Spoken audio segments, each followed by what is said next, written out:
Well, ladies and gentlemen, here we are, Restaurant 360 Podcast, Episode 2, with your boy, Eric, and my boy, Lyman, and our first guest. I am pretty damn excited about this. Drum roll? You are going to hear him momentarily. Some of you can see him. We have Mr. Trip Rivane of Barley Creek Brewing Company. Eric, Lyman, thank you very much. Pleasure to be the first. It's awesome. Maybe the last guest. Yeah, we never know how this is going to work out. You got the fresh mic too. You don't have to smell anyone else's breath. Yeah, that mic's right out of the box. You got the whole thing. You got the whole thing. Perfect. All right, Lyman, jump right into it. Oh man, I forget. That's it. I'm done. I'm gonna go take a nap. So we've been starting our guests. We had some random guests pop in, and we started our last show, and I think we're gonna carry this through. Be careful when you set that down on the cord there. We'd like to know, what was your first job? Not your first. We're not talking about cutting Aunt Sally's grass and that's paycheck. You got a paycheck. That is another dirty joke. Your first paycheck job. You got to think back. First legitimate paycheck job was at the Buck Hill Falls Golf Course as a cart boy, filling up golf carts with gasoline and driving around three-wheel Harley Davidsons. There you go. How fun is that? Buck Hill. Yeah. Buck Hill. What age were you, Trip? 14. Perfect. Yeah, it was classic. I bet you dealt with some tough golf guests there that really whipped you into shape, or what? Oh, I remember an assistant pro throwing 25 cents into the creek in front of me after getting it from a member, as a tip. And he threw it in the creek, and he said under his breath, he obviously needs this more than I do. And I thought, you know what? Someday I'm going to get a tip from that guest. And I'm going to keep it, and I did. So, so I think I got 50 cents from, he's not around anymore. I got 50 cents from Mr. Wolf instead of 25. Oh, nice. Hey, so you must have done something above expectations. Yeah. That 50 cents. So now you live in Buck Hill and enjoy the golf course as a member. Yeah. Little full circle. Did your parents live in Buck Hill and you grew up in Buck Hill? So, yeah, I graduated from Pocono Mountain High School in 1979. My parents always had a house, a summer home in Buck Hill. And at one point in time when my older sisters, got out of the house, there was not enough kids, so they sold the house in New Jersey, and we moved full-time to the Poconos. But my parents met as teenagers at Pocono Manor. Wow, legacy place. Yeah, that stinks, huh? The Rivanes are steeped in Pocono history. Pocono lore. In the lore. One of my favorite pictures is my mom skiing at Camelback in, I think, early 70s. And the picture is of her christening the new ski run King Tut. Oh. So when they opened up that run, they had a photographer and Mom's breaking a bottle of champagne, and sure enough, it spills all over, and it's a picture in one of these books about the history of Camelback, and Mom's proudly on that picture with champagne all over her. Oh, that's awesome. Such a cool lady your mom was. Yes. R.I.P. Eric's mom, R.I.P. I'm very blessed I saw my mom. But your mother was a very, very cool lady. I mean, I got to hang out with her a couple times on the golf course, a couple times at the restaurant, and just such a cool woman just to be around. I mean, Yeah, mentor extraordinaire to a lot of people. I think at age 83, she was runner-up at the Buck Hill Falls Women's Club Championship. Yeah. And the gal who beat her, she taught how to play golf. Yeah, wow. Yeah. I mean, How amazing is that? Just patient and calm and hit it right down the middle. And I don't know. I just remember she was just always smiling. She always gave me a hug when she saw me. She always said, "Hey." She knew who I was, And then, I don't know, just very cool. Yeah. And that's what I love. Speaking of that, two things from that.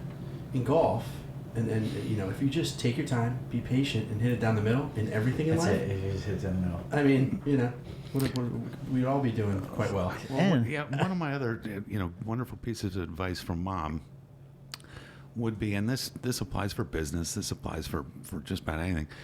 My mom always thought when she lined up a putt or was about to hit a chip, that it was going to go in. So she had a very positive attitude that, when we start a project, we're going to finish this, and we're going to make give it our best shot. That's awesome. And you are a project guy. You definitely like to start some projects. Ask any of his employees or any of his managers whether Trip is a project guy or not. I'll start a lot more than I can finich. Hey, which is why I try and surround myself with really good people. And let's jump right into. That's going to be.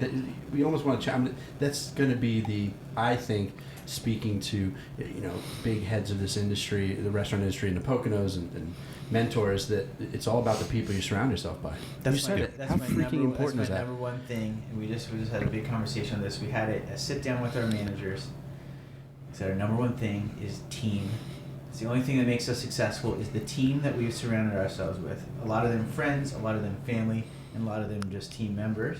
But boy, the only reason we're sitting here being able to have fun doing a podcast is because we have an extraordinary team, and we continue to build that and foster that team and foster that idea of the team making us successful as a unit. Yeah, absolutely. No doubt. What gets you from cart kid at 14 to opening Barley Creek in 95? And you have 30 seconds to answer that.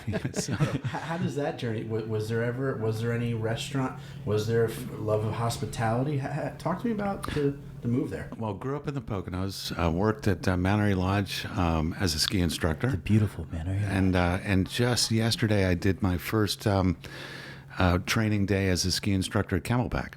Are you serious? Oh yeah, I love it. So I freaking love it. Yes, he's got enough time for that. Huh? So I love it. On Wednesdays, I'm a ski instructor, and I'll put that on my card next to dishwasher. I was going to say yes, please. It needs to be added. Yeah.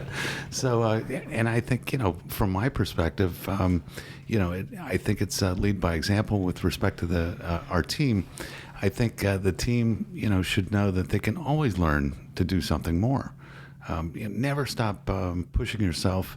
And in my case, I always wanted to go back and be a ski instructor again. And now, looking at some of the training videos on how to go ahead and teach this aspect of skiing, I'm going to take some of that and come back and come up with training videos for busing or for hosting. And we're going to do some in-house training videos that, nice. Are trying to, you're going to try and be fun in doing it. So. They sit down and you sit on the screen and go, welcome to Barley Creek. Established in 1995. And here's how you pick up a bus tray. And this is it. All right, give us always smile. Give us the timeline, because this is back to Eric's question. Give us the timeline. So college, give me a year and a location. So 83 was graduating from Hartwick College in upstate New York. Upstate New York, where I met my beautiful wife, yes. who was instrumental in making sure that that my career in banking was not going to be forever. So I did 9 years, 364 days as a banker in Manhattan.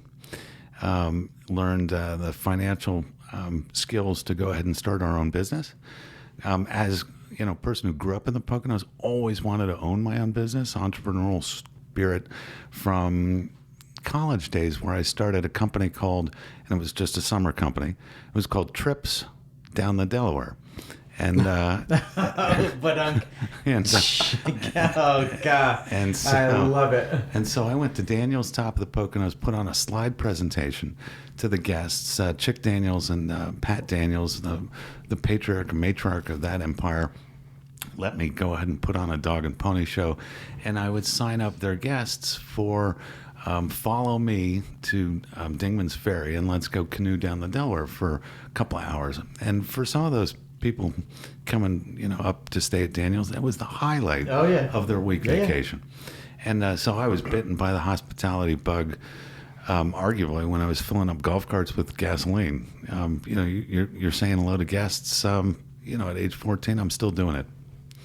So you are like the Poconos.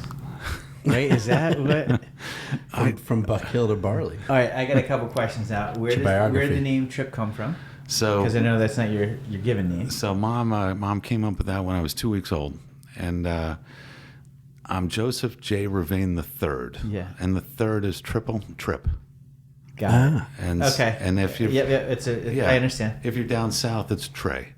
And Okay. and All right. and if you're and the rationale was there were too many Joes in the house, and Mom just didn't want another Joe in the house. And the other, and I think Dad, said, I didn't name you after me. Dad said he named me after his father. Understand. So it was one of those. And so cute story. Yeah, and I cursed my son. His name is Joseph Is he J. the Rivane the fourth, and I didn't name him after me. Another good golfer in a golf family. Everybody golfs. That kid's pretty good. And he just joined the Barley Creek team. Did he? Yeah, so I know he's back in town. He's back in town. Just recently engaged, and I think you're gonna have some fun.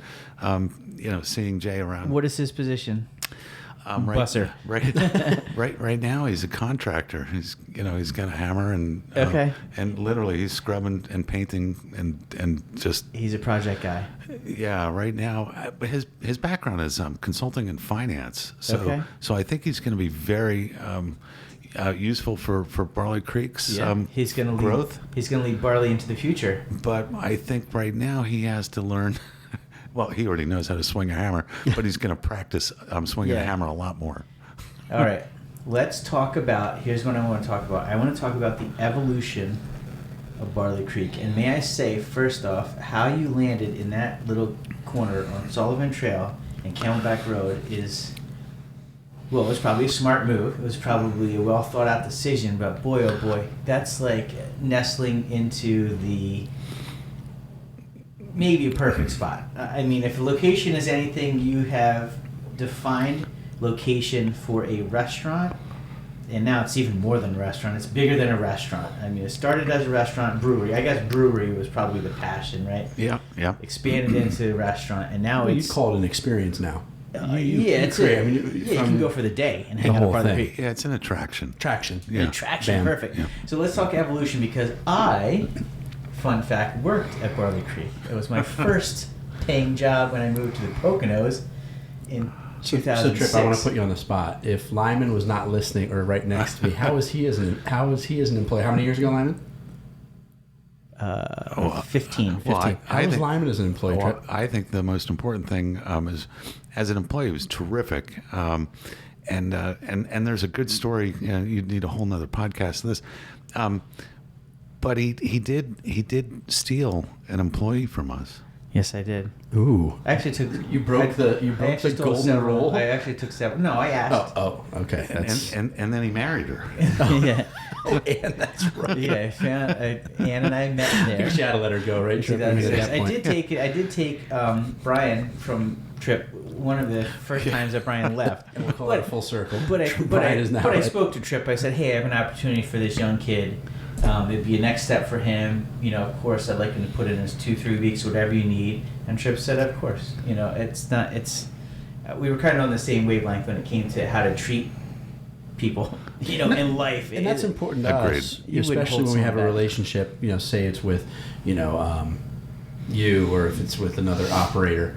It's pretty important. What do you think about this? Especially nowadays, right? You got to talk to the operator. Say, hey, I want this. You can't just take a guy. Oh no, I think it's kind of amusing. If you don't ask, then shame on you for a couple of reasons. One, it's rude. But the other reason is you might actually not get what you want. Yes, you may want our insight of how terrible this, or I may say, no, please, please take her. Right. So here's what I want to get to, and that was I remember the interview very well. This was back when, and I don't know if you still do it. I'm assuming not. That Trip was still interviewing potential employees. I sat down in the back room before it was covered. We sat out at the outside bar, like it was actually outside. And it was me and Steph and Bobby and Trip sat down. I had a pre-interview with Steph for like come in. She said, all right, come back. I want you to have an interview. And it was me, Trip, Bobby, and Steph sat down. And I said and I was very upfront. I said, this is what I'm doing. I'm here for this reason. I'd like to work for you. I said, I'll work really hard while I'm here. I'll give you 2 weeks when it's time for me to go. And I was there for about 3 months. I worked through what we in the industry call Hell Week, through the Christmas, New Year's week, which is coming up now, prior to this. We're in it now where this podcast is being recorded, and through President's Week. Boy, oh boy, I'll tell you, I learned a lot about the restaurant industry in those 3 months at Barley Creek. You see a lot of, talk about good, bad, and ugly. I saw a lot of it.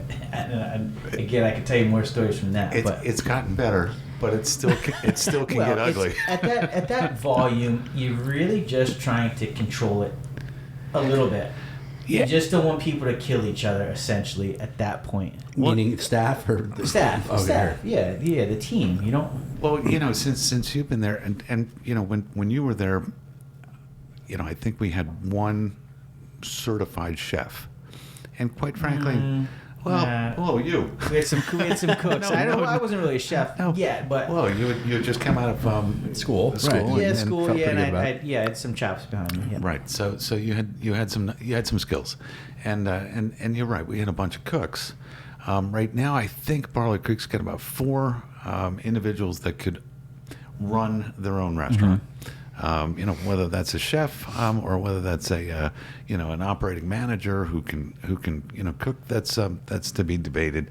I personally love the team that we've got in our back of the house, but I also love, since we can't always find the lineman, that we've got to look at our equipment, we've got to look at our menu, and we've got to know exactly what we are in that place that we're at.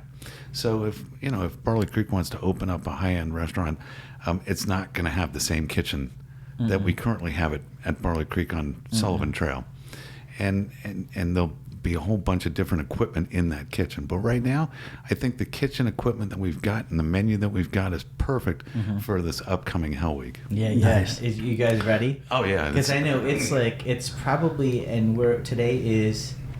Well, it'll start on Christmas Eve for you, right? I mean, and maybe the night before. It's usually the day after. So Christmas is this year. It's on Saturday. So are you open Christmas Day? We're not open. You do not Christmas open Christmas Day. Nope. No. But Sunday, Monday, Tuesday, next week will be massive. Yeah, it'll be crazy. And Camelback is making snow, maybe enough to even go skiing next week. I would know that. In fact, they opened today. They did officially open. Officially open today. Snow tubing is this Saturday. You guys are just getting hammered. Do you stay away that week? You stay away? No, I actually go in. You get in there? I go in to say hello, and and I go in to take garbage out. So I'll go into the kitchen. I'll replace all the garbage, and that's helpful. And I'll kick pan behind the line, and while I'm doing that, I get to say hello to everyone. Yeah. And everyone realizes that guy. Does that guy own the place? Yeah, isn't that funny? So, what is he doing? Why is he doing the garbage? Eric wants to talk about that. Well, I think that's the most important thing. I love that. Oh no, I was gonna say, isn't it funny when you walk in, like now, where you're at now, and even now where we're at, and I'm not trying to brag about it, but I walk in sometimes and I'll be like, I don't know that person, and I don't know that person, and then they'll walk past me and go like, who is this weirdo walking through the kitchen, right? Why did he grab the boxes? And then I'll go, hey, I'll shake people's hand, hey, I'm Lyman, and they'll say, oh, hey, I'm Sally. Sally's my go-to girl name, I guess. Hey, I'm Sally. I go, oh, nice to meet you. And I go, okay. I go, well, I'm one of the owners. And they go, oh yeah, I heard about you. I heard about you. I met you. Yeah. It's been 6 months. Yeah, I've worked here for 3 months, which I think is always entertaining, but. Well, okay. It gets a little embarrassing when you say hello and say, "Hey, my name's Trip," and they say, "Oh, I already met you." Oh, jeez. I'll tell you one story, and then I want to get to the evolution of barley because I think it's really important for everyone to hear, and I think it's a cool story from 1995 to 2021. So, I don't know when was it during COVID? It might have been anyway, and we needed another person to work. So Ann said, "Okay, fine." Begrudgingly, she said, "I'll come in." So I really just kind of needed a dishwasher / someone in the kitchen. She's like, whatever, right? Which I've done many, many nights in the dish room. So this young kid, I won't say his name, but we'll say his name is Charlie. TT, right? Young kid, he must have been 15. He's working away in the dish room, and Ann's a worker. Like when she's working, she digs in. She's scrubbing. She's doing this. She's changing the water. Cleaning the water so you have clean dishes coming out. And this kid Charlie was like, so normally we don't change the water. She's like, oh, well that's okay. Let's do it tonight, and maybe you'll like it, and you can keep doing that, right? Change the water, scrub the pots and pan. The kid's been here, I don't know, 6 weeks, right? and then she did something else, and he's like, well, really, I don't know if that's the right way. He's like, well, how long have you worked here? He said to her, she's like, well, my name's Ann. My husband's Lyman, and I'm one of the owners. Right. And she said his face just melted. Yeah. He didn't say another word to her the rest of the night and just worked his ass off the whole night. She said she was dying. She's like, he looked at me and said, how long have you worked here? This kid. Did you then do an undercover boss and give him a scholarship somewhere? Or? I love that show. he Did didn't. you watch that show? Sometimes, yeah. I cried. Yeah. Trip gets me every freaking time. Yeah, with some of it's a lot of it's staged. But you know what? Who cares? Can you imagine Trip walks in with a mustache and like shoulder length hair? Like, come on. Oh, I'm Miles, and we're a lot of fake names. My name is Blip. Trip. I've never heard of him. Just go with Joseph. Yeah. Who's that? All right, take us through the evolution. All right. So anyway, when I got there, and I'm just going to start where I was. We're going to jump ahead to 2006 because I think up to 2006 or whatever, it evolved a little bit. But I think from there, it really propelled into what it is, into an attraction. It went from a brewery restaurant to now an attraction, which I agree that's a great way to put it. If you haven't called it that before, right now we're coining that phrase, and we'll get 10 cents every time you say that. Because it was the brewery downstairs, it was the bar upstairs, and then you had the outside bar with the big rock in the middle. Yep. Right? That's what I remember Barley. And then from there, after I left, then you went to, the next thing was you enclosed the back porch and added 700 square feet for the kitchen, so an additional kitchen. Oh, an additional kitchen went in. Yeah. And all the storage involved in that. So we call that our version of Walmart. I guess I need to trademark that. But so if you're looking for something missing, it's in Walmart. That's what they say. And then I know the next thing was like, oh hey, Trip put in a wiffle ball field. It's like, what? Oh yeah, he cleared the whole lot and put in a wiffle ball field. And then I was like, oh, where's Trip? He's like, oh, he's out building a bocce court. I was like, what? So there he is, shirt off, middle summer, sweating his butt off. Yeah, well, I don't take the shirt off anymore, but well, that was 15 years ago. Yeah, back then it was okay. 15 years ago. And I walk up, hey Trip, what are you doing? Oh, I'm building a bocce court. All right. And then next, here comes this massive pavilion. Like, holy shit, dude. And then you got the bar. And then it evolved into, oh, now we're doing spirits, so let's rearrange the whole restaurant, blow out this wall, build it, then you move some of the brewery upstairs, and then you move the distilling upstairs and made a whole distillery. And then he's like, you know what? Let's build a indoor brick oven pizza. Oh, right? That was fun, yeah. Okay, so and then didn't it blow up? Well, we almost killed. Well, the guy who assembled it and put it together, Bobby Flugel. Yeah. Who was in charge of commissioning it and getting it up and running. Didn't he blow it up? Yeah, he blew it up. So he called me. He's like, dude. Oh God, my hearing, I can't hear you anymore. Yeah, he had to call off. Bobby and I golfed together, partners for 5 years. He's like, dude, I can't go. What happened? Oh, we put it in the fire. We put it in the oven. And I blew it up, and he had to start over. So these cool pizza ovens, and this one's fantastic. It's about as good as it gets. The stones are new, and they have to be cured, and they have to be cured over a long period of time. So you start at 200 degrees, then 250, and then over another hour, bring it to 300, and he just went right to 600. That's something Eric would do. And and all of a sudden, the water in that brick, just said, "See you bye." and luckily he wasn't in front of the actual opening of the oven. Yeah. Ooh, and luckily the restaurant was kind of empty. It was empty. But there was stones like across across the way. So we had some projectiles, and I hope OSHA doesn't see this. Yeah. No, I don't think OSHA watches YouTube. That's fine. Who knows? They make good viewers. That's good. Do you 95, do you say, hey, I'm going to make an attraction in 30, 25 years? Or is it, does this just happen? No, the royalties have to go to Bob Ugassini. So Bob was, the Legend. original director of the Pocono Mountain Visitors Bureau. And Bob said, and Bob, when we first proposed this, a brew pub, no one had done a brew pub in Northeast PA since Prohibition. When we first proposed this, there weren't a lot of people saying, "Yeah, go do it." So there was a little bit of a fight in our neighborhood, and Bob, as the director of the Pocono Mountain Visitors Bureau, really should have been behind it from day one. But he had a lot of friends who owned restaurants, and a lot of those restaurants, probably didn't want it. And so Bob kind of coached me, and thankfully he did. He said, Trip, don't call yourself a restaurant. Call yourself an attraction. And I think so he gets credit. So Bob gets the credit, but let me tell you, there's a Boy, I'd love to have him on the show, huh? Well, there's a real reason. Back then, attractions paid more in dues to the Pocono Mountain Visitors Bureau. Oh, okay. He had a double angle. He had an ulterior motive. Understood. So he knew what he was doing. Okay. He's like, look, if this kid's going to go out of business, I might as well get as many dues.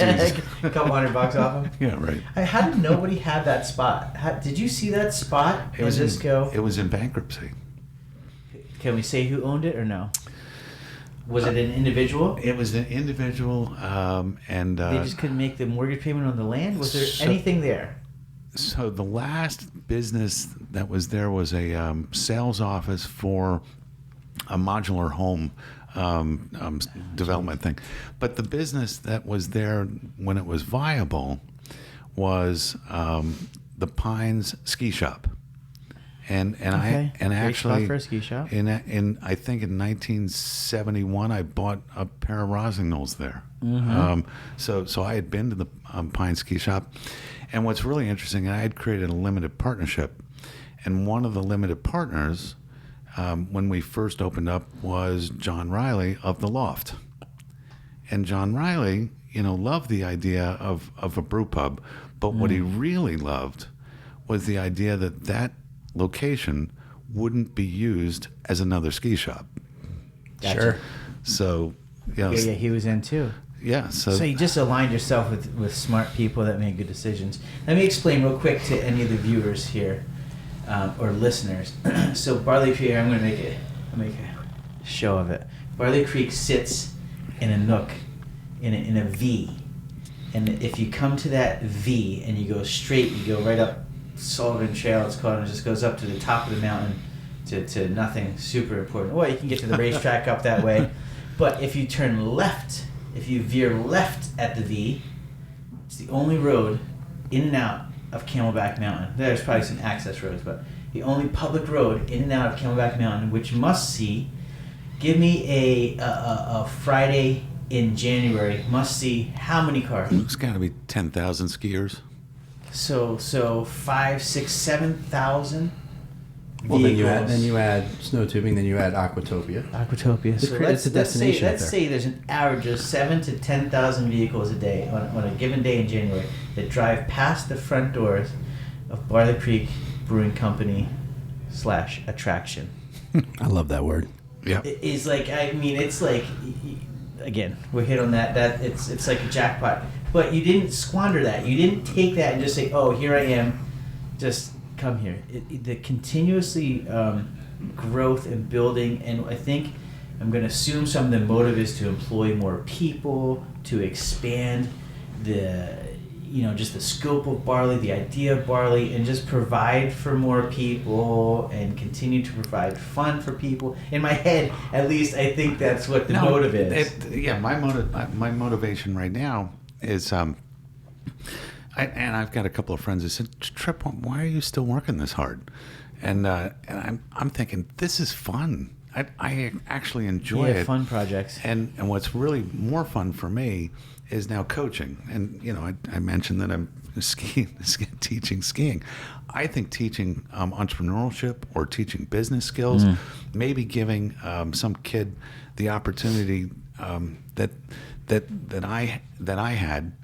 If I can go ahead and coach that kid and open up, a successful business, whether it's called Barley Creek or whether I finance it or whether I just give that kid enough information to get the courage to go ahead and do it themselves, to me, that's a home run. To me, that's a success story.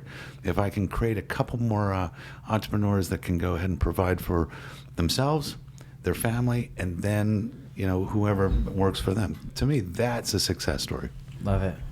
So you're saying you will help finance our next business? Let's go. Our next podcast. Well, right. Self-storage. That's our next business, self-storage facility. So just across the street from Barley Creek, we bought the barn. Yes, I know that. And then down the street, we've got another little project. I've heard about that as well. And then the third project, that's where we're all going to go into business together. Now let's do it. And we're 3 projects down. I like that. I need a little time. We're third on the list. That one we haven't closed on, but it's a little over 100 acres. Ooh, it's fantastic. Could be interesting. I like it. It sounds great right now. Definitely put a couple of storage units on the 100 acres. Even just a corner of it. I only need about 5 acres to make enough passive income that I can golf more. Right. Okay. That's all I need. That's my goal. I want to golf more. What is where do you see yourself? Give me 30 years from now. Well, probably 30 years? Probably in the woods under a rock somewhere. Stop it! You're not that old. 30 years? Yeah. How old are you? 90, Am I allowed to ask 95? that? Wait, can I get? So no, I did have a member of my team. I had a member of my team say that I looked like I was in my 40s. I was delighted with that. So There you Well, go. you do look young. I mean, you could definitely go for like 61. 61. Okay. Yeah. Yep. So 30. Well, because barley's what 91. 20. How many years is 91. barley? 95. We opened up in 95. 26. 26. Okay, so where are you in 26 years? If you're healthy and everything. Oh, Are yeah. you retire? Are you in Anyone's ambitious. the career? So my ultimate goal is to be wherever I want to be, but still coaching. So if I've got a number of Barley Creek, businesses that are going, I want to drop in on them.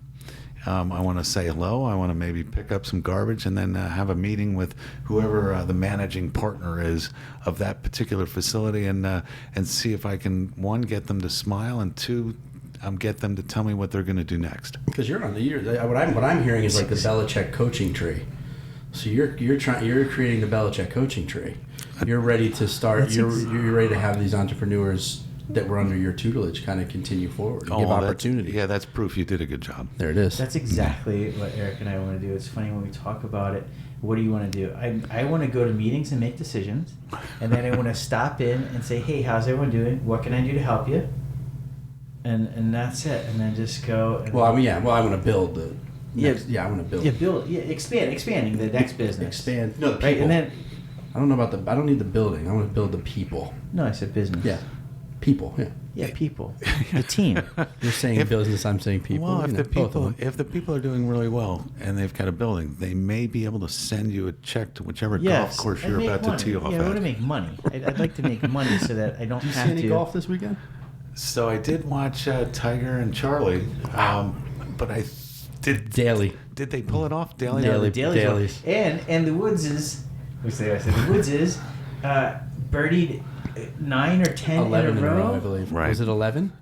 Something weird. 9 or 11, and still didn't win. And Charlie Woods, and that Imagine we don't play like that. That one par 3, that Tiger's off the green and Charlie sticks it, and it's like, okay, so there's 9 in a row. That was fun to watch. It really was. Yeah, that's what I thought. I knew you would watch some of that. It's crazy, and how Tiger's back is just insane. So for plugging golf, I did get to play at a restaurant conference, and I took our accountant Ann Gannon, part of the Largo group. So if anybody really likes restaurant touring and accounting, the Largo group is who I use. So I'm going to give you guys an introduction. She owns the company. She's a fantastic corporate restaurateur accounting, but she was also on the LPGA tour. Oh, fun is that? And when we were playing in this conference, Hit and Giggle, which is a captain's choice, we shot a 58 and we won. No, That's disgusting. A 58 gross. Wow. And How do you even live with yourself? And Ann was, oh my God, we bought 8 mulligans too. So Those are the best. it's just wrong. I love it. Wrong on so many levels. But we helped, the educational foundation of the hospitality industry. And so those mulligans went to some kids furthering that kid's career in this industry. Good. Yeah. You guys doing a Christmas party? We're going to do a Christmas party, but not on Christmas. Yeah, no, not on Christmas. We do ours we're going to do like the second week in January or something. We're not the bowling alley. We've done a bowling alley. Oh yeah, we saw you up there the one time at the bowling alley. It looked fun. And I lost a couple of bets. I should have watched them bowl before I bet them. Oh, right. CJ's pretty good. But you do. I mean, geez, when you start talking about like a Christmas party for Barley, you start spending some serious money, right? I mean, that's a lot of people. We hit 110 employees. Yeah. Jesus. 110. That's pretty good. That's a lot. And then that includes the tap room. Yep. That's most. Yeah, arguably most of them are part time. In the sense that it's a little bit of seasonal help, a lot of college kids. Yeah. When I say part time, I mean they might be working 30 hours. So from a legal perspective, it's full time, but they're going to college. Yeah. We don't have. I probably have about 60 full time. Give me 40 hours, or please give me 42. I'd need the overtime. Sure, absolutely. All right. We were looking earlier, squeeze into this. We don't have much time left, but no, we can go longer. It's all right. What do you think of? I don't want to limit it just because of time. Talk to me about reviews. What do you think about reviews? I want the Trip because review. You're an answerer. Yeah. And I will hold on. Can I just tell you real quick? Save your thought real quick. Yeah. I got to tell you one of the best responses to a. Can you please? My last one. Is Eric's last response, which you know what, I'm over the reviews, but I love your responses. So this guy went on a little tantrum, about stuff that we could have easily fixed if he had brought it to our attention. Blah blah blah. Well, it started out with, and then you just suck. That's how this guy started. In all caps, it says. It sucked. That's what it was. Go away, and Eric's review says, "Thanks, Ron. You suck." Sometimes I can't deal with it. That's it. What do you think about it? Go ahead. Because you're very eloquent in your response. You're kind to the person. You say thank you. You appreciate it, even if some of them are nasty. And I'm a review reader, and I've read a lot of your responses. You're very gracious as a responder. It's so much fun. So when you get the 1-star, 2-star reviews, you go ahead and write that, and then tomorrow you send it. That's great advice. Yeah, because the first thing you want to do is respond exactly the way you responded. Right. You dirtbag. You can use the F word. It's okay. You dirtbag. You don't live this. You don't know. What it's like. Now, every once in a while, you have to take a deep breath and say, you know what. That guy or that gal who just gave me a bad review might have had even a worse day when they were coming up the walkway. So how am I going to respond to this? And are they making any sense? Sometimes they're right. And if they are right, I'll be the first one to admit it. And I really enjoy doing the reviews for two reasons. One, it gives me great insight on what's going on in the shop. Uh-huh. If they're going to complain about the food or if they're going to complain about the service. Rarely do they complain about the atmosphere, but hey, every once in a while, we forgot to take down some cobwebs from Halloween, and people are going to say, "Oh my God, there's cobwebs there." Or it's too loud on a Saturday night when every seat is filled. I do get, in fact, a couple of my guests will come in and say, "I didn't mean to go to a Chuck E. Cheese." Now, we're on the same road as Camelback. It's a family-friendly ski area. We're a family-friendly brewery distillery, which is almost like an oxymoron. So how do we figure out how to, take care of kids and take care of adults who wanted to go to a brewery? Well, it's a fine, tight-walk rope. And if somebody complains about how many kids are in there, well, then they really should go somewhere else, and we'll recommend somewhere else. Sure. That's important. That's crazy. See, that's stuff like that. I don't understand that. When you walk into a business and something is not to your expectation, and you write it, and especially think about that trip. Yeah, just don't go back. I didn't mean to go to Chuck E. Cheese. That's nasty. Then I can't take the nasty. That's just not kind. Yeah. Hey. Went to Barley Creek. The beer was really good. Just a suggestion. Maybe if you don't want to be around too many kids, I wouldn't be there. Isn't that a kind way to put it? Oh, great. I went to a freaking Chuck E. Cheese, and then from there they hate everything. Well, there's a couple of ways around that. If I got 2 or 3 of those, actually now just talking about it makes me want to think. Okay, guys, when we go back and seat people, let's seat people without children in this section, and let's seat people with children in this section. So at least make an adjustment. You know, so you can learn from everybody's comment. Sometimes they're what is the expression? The customer isn't always right, but the customer is always the customer. True. That's it. Well, that's 100% true. There's been a major pushback over COVID. Have you heard about COVID, Trip?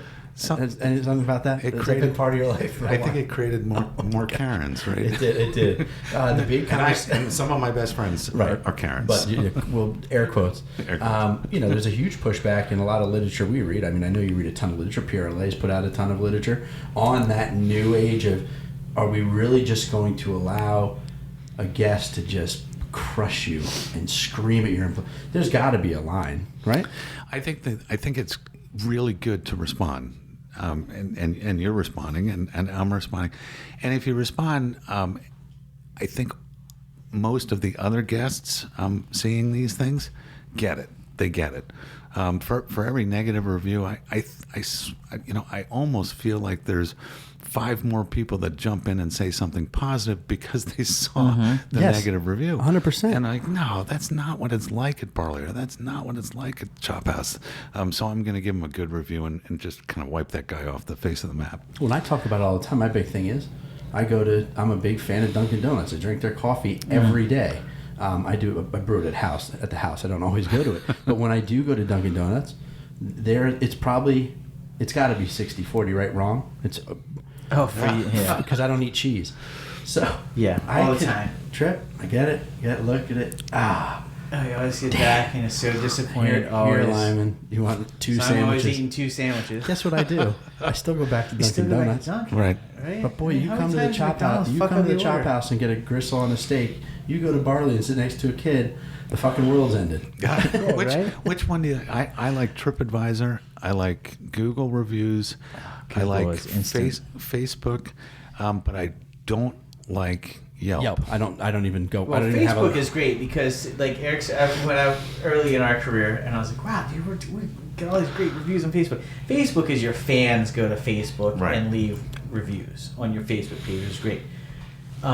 Google is like instant. That happens instantly. And TripAdvisor, they feel really, really like they're obligated or like have this privilege to like review you like they're some type of expert. Like, and I get it. I don't know. Well, that's the other thing. To leave a review, this could be your first time going out in 17 years.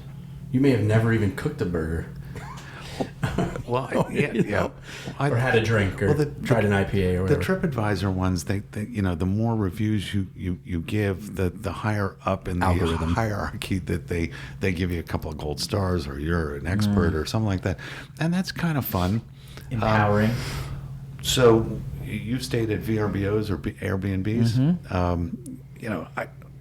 I personally have stayed in a couple of them, and I really like giving 5-star reviews, but I won't if I didn't like it. Will you leave? Would you leave a 1-2 star? No, me either. Are you a reviewer? Do you leave reviews on things? So I've left a couple of reviews for some of the Airbnbs that I've stayed at, and with a great experience. Do you leave reviews?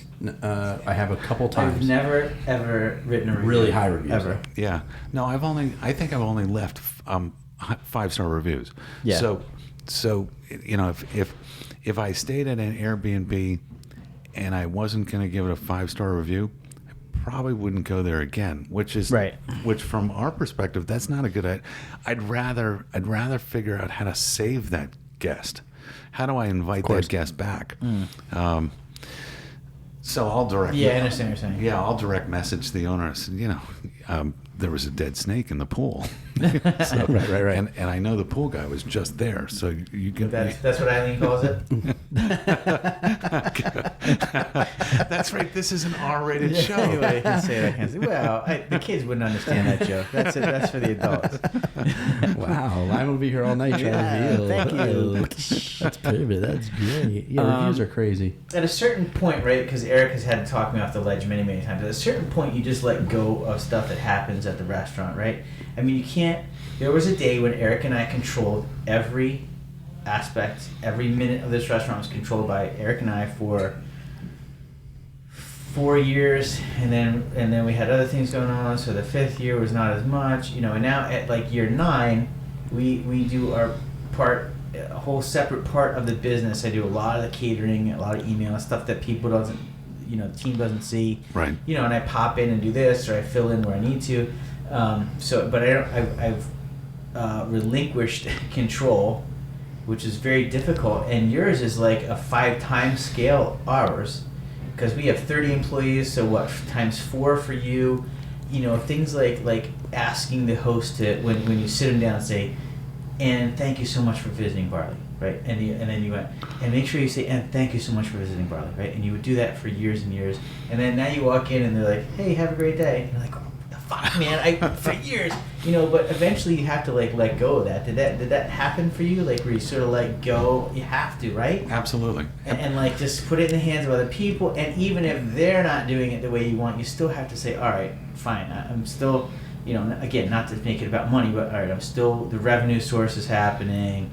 I'm still getting good reviews, guest, experience is good, and well, it's the good fences policy. So if you put up good fences for your hostesses, hey, put your cell phone away when the guest comes in. Make eye contact, because you can't make eye contact when you're looking at your cell phone, and you kind of make it funny with respect to the fence that you're giving them a training guideline, and that training guideline we've got it in writing. It isn't quite as tight as Outback Steakhouse or some of these other other corporate empires. Right. But we do go to a lot of restaurant shows where the guest speakers are the corporate empires. So if you can learn from Dunkin' Donuts, except for the fact that they put cheese on your thing. Right, but there is a huge thing to learn. Yeah, because they've all figured it out how to go ahead and run that kiosk Dunkin' right across from Dasaki.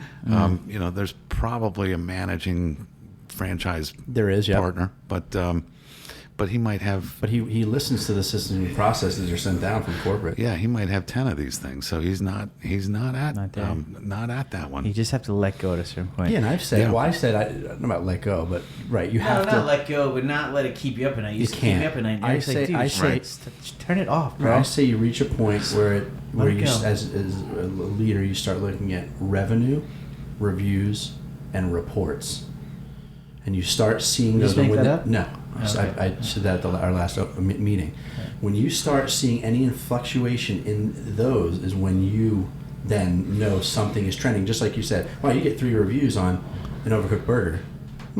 Yeah. Maybe I'll reach out to Steph and say, hey, Steph, these dates, you're right. There's a little dip. Who was cooking? Right, who's cooking? There's a little dip. I'm seeing a little dip on Wednesday sales trending. Hey, I want to reach out. We're missing something, and then reports from your management to you. Oh, right. It's simple. It's simple. Let's ask more fun questions, off-the-wall questions. Now. Right. Let's go. What was your? Have you ever spent the night at Barley Creek, like the full night, like just partying? Because I know you and I have partied many times at Barley Creek. Not in a long time. I don't party anymore either. It's few and far between. I'm off the alcohol. I'm a weed guy, but I don't. Which people argue he's different. It's not. There's some really fun times. Oh, I like that I like that he doesn't drink it because it got a little wild. Right. Sat at the bar. But the employees miss many a night drinking. Well, that's where you solve all the world's problems. The problem is you don't remember what the problems were the next day. Yeah. Some of it. I mean, I have actually figured everything out. I signed up. I just don't remember. I got that. I signed up for a lot of committees from Trip. We're gonna start this committee. You're gonna sign up. Hell yeah, Trip, I'm on. I'll be your first guy. Yeah. So I need you to tell me, and you're gonna have to think for a minute, your favorite employee all time at Barley Creek. They could be past, present. They could, and some of them are not here with us anymore. R.I.P. Who was your favorite? Oh, it's Stephanie. Oh, Steph is your number one. Yeah. You just go to, there you go. It's Steph. Solid answer. Yeah. Well, she's a cool awesome. chick. Yeah. I like Steph. And Trip and I are on. She's a boss lady. She's definitely a boss lady. She's a fair, even-handed operator. She's always chill when I see her. How is she always chill? Three kids. All of them are doing remarkably well. Yeah. Husband's a police officer, Pocono Township, doing remarkably well. She's got more moving parts than a Ferris wheel in terms of juggling, and she kept up with you. Well, you know what? It's kept you in line. What's really interesting is, and I'm looking at a bunch of entrepreneurs, a little bit of an operator. Steph is an operator, so if I'll come up with an idea, she'll execute it. And now what she does is she then surrounds herself with, if you said, well, who's your second favorite? Or what's the best part of the business? The staff. What's the worst part of the business? The staff. Oh, God. Because you've had some characters come through that door. Oh, you got to give me someone. I know Steph. I understand Steph from a friendship, from a partnership, from a business standpoint. And she's one of the limited partners now. She owns a little I know business. she's a partner now. Yeah. Good for her. She earned it. Yep. How long has she been there? 17 years. 17 years. Holy crap. You got to give me someone off the wall. I mean, I know some people, and I'm not going to name names because some of them are still there, but some interesting characters. You got to give me someone that it would matter if you told me their name. It was this person was so this wild. This guy came in one October on his way down to, October. So he was on his way down to Florida because he had just finished, working up in Maine, or maybe it was September, and he was a dishwasher. So we got him, and he's staying at the Alpine, which burned down on 611. Sure. So it was an interesting bed and breakfast, or interesting boarding house. Yeah. And he did this a couple of years, seasonal. He would blow through in the winter. Yeah, just like golf pros, in the summer. Oh, yeah. And so this is, and ski instructors sometimes. So one year he came up, and he's getting older and older, and sure enough, he walked to work from the Alpine from 611 to 10 to our Sullivan Trail on Camelback Road. It's just about a mile and a half walking. One day he walked in the rain, and the next thing and he's a dishwasher.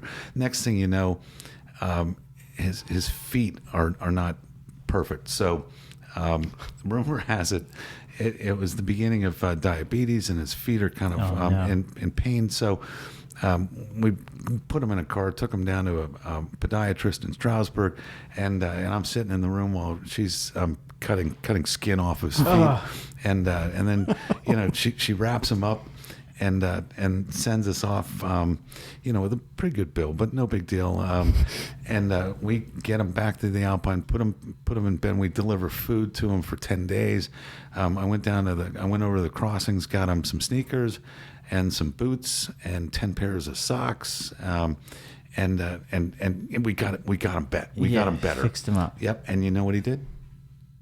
He walked. That's one of my favorite stories. So we fixed the guy, we fixed his feet, and then he never worked for me again. And we did, because I thought, well, God, dishwashers, they're priceless. Priceless. I mean, you can't do enough for them, and so we did everything we could to save this guy's feet and to make sure he was a healthy, happy employee. And we did exactly what was supposed to happen. And sure enough, what happened was he walked. He left. Wow, he left you. So, that's great. So that happens. Because you were back in the day, I'd say, I don't know. I mean, and I don't know your story like you know your story. But back in the day, you were there often, like daily. You were in the restaurant. I know you were there in the restaurant all the time. Give me the shortest stay for someone. Shortest employment. I think that was yesterday. Do you have people there for less than a day, less than a shift? So you guys know that it's really hard to get staff, and so we've succumbed to actually using a temp agency.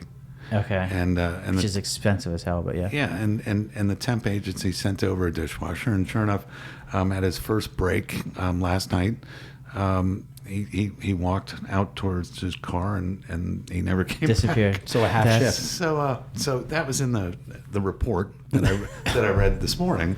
So I wasn't there. Did the temp agency give you the money back for the first half of the shift? Or not? I don't know. I didn't see that in the report. That's funny. But I did send out to my culinary team, and I've got an email blast that goes out to them. I said, what did we do? Who was in charge of this kid? What we, were we? How that happened? Who was his mentor? What, how did that happen? Yeah. And that's when they came back and said, oh, it was part of a temp thing. Here's who he was assigned with. Here's what, here's how we treated him. We got him a hat and a shirt, and it should have worked. But hat and a shirt, she got it all figured. There you go. Well, he showed up for the free hat and the free shirt. I love it. It should have worked, but it didn't work. So that might have been the shortest. It's certainly not the funniest. I mean, there's other ones, but All right. Well, we're gonna have to go. We're gonna revisit what. So this is airing January. So for next January, we're gonna start part 2. We'll have to bring Trip in because we could sit here all day for days. Yeah, for days. And I do owe my lovely marriage and my wife to Trip. So I am forever indebted to Barley Creek, and the bar at Barley Creek is where I met my beautiful wife, and the rest is history. And Barley holds a very, very special place in my heart, and it forever will. Well, everyone out there listening to this, thanks for supporting your local restaurateurs. Yes. Your local brewers, your local distillers, your local wineries. Yes. It's great. Thanks for supporting local. Make sure you visit the biggest attraction in the Poconos. That's right. Barley Creek Brewing Company. Give the address. 1774 Sullivan Trail, and barleycreek.com. Follow us anywhere you can follow the Chop House. That's right, all of it. Or my favorite, which is the tasting room. That's my spot. That's where I have my mug. Just head to Camelback and stop at the gate. Crossings. Pay your toll at the gate. There you go. Well, when we get that barn up and running, we might put a toll in there. But you did mention the tasting room, and that's right next to Brooks Brothers. It's really a neat secret. A little bit of a sports bar. Lots of fun things to do. And a little bit of a tasting room. It's awesome. Yeah, that's my spot. That's when it's a good place to hide. I'm snuck away during the day. Well, I don't promote the day drinking all the time, but when I do, which my wife and I love day drinking ever since we were in New York, that is where we hit our spot. Yeah. And that's where we go. We sneak away there and play some horses and laugh hysterically. And it's a great place. Well, when you say play horses, you know what we did there? We got the Pennsylvania Lottery to go ahead and install their Keno games. That's the thing. And that's what I do. It's the Keno games so much fun. Are essentially, I don't know if I'm allowed to say this, but Pennsylvania Lottery has essentially created a casino. Oh, it's crazy. And that's exactly it. And our tasting room has got Pennsylvania Lottery. It's hysterical. I laugh. Oh, you have to go. It's hysterical. I mean, I've been there many times, but now I have to go. I've won twice with a horse named Sprinkles. Nice. That's my claim to fame. That's my claim to fame. Trip, we love you. Everybody, we will be back in a month. Restaurant 360 podcast. Eric Lyman, thank you. Thank you.